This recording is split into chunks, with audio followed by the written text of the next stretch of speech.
This week we're going to talk about black pop in the 1970s. We're going to have a look at African American popular music coming out of the 1960s and through the 1970s.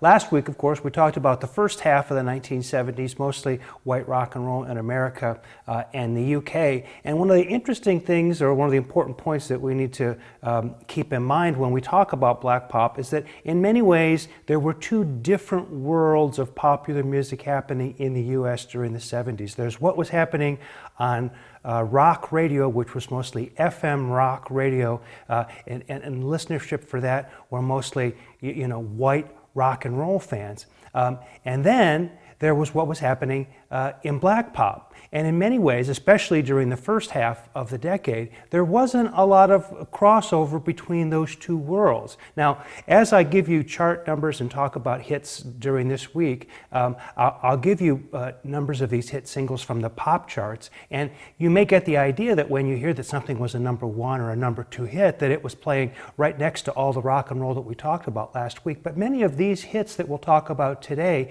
this week, were hits on AM radio and not FM radio. And so on AM radio, there was a kind of a blending together of white rock and pop and black pop and all those kinds of things together. But on FM radio, where most of the rock and roll, the Led Zeppelin, the Deep Purple, the Yes, the Jethro Tull, Doobie Brothers, that kind of thing, were there, not so much.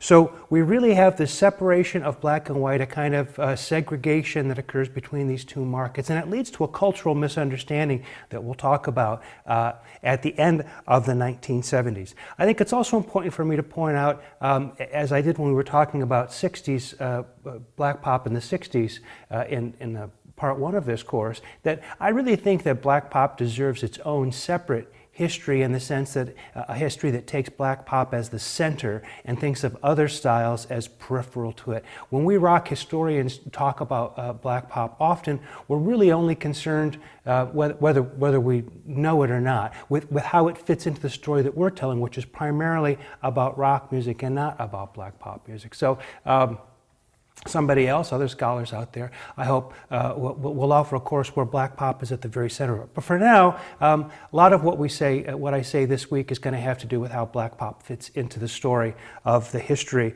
of rock music. Now, much of what happens in the 1970s in black pop is a clear continuation of things that were happening in the 1960s. So I'll refer back to things that we already talked about in week 6 of the first part of this course.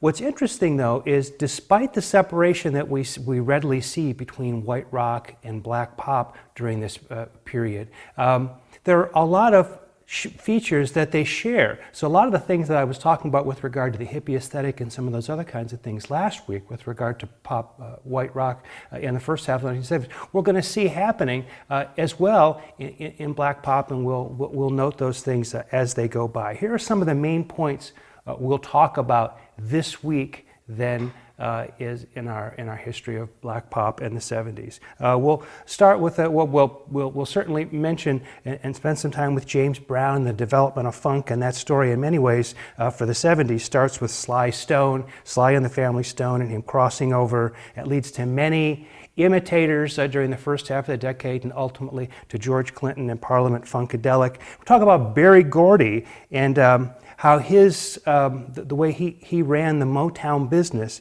became an important model for people like Gamble and Huff, who were responsible for the Philadelphia sound, and also for George Clinton, Parliament Funkadelic.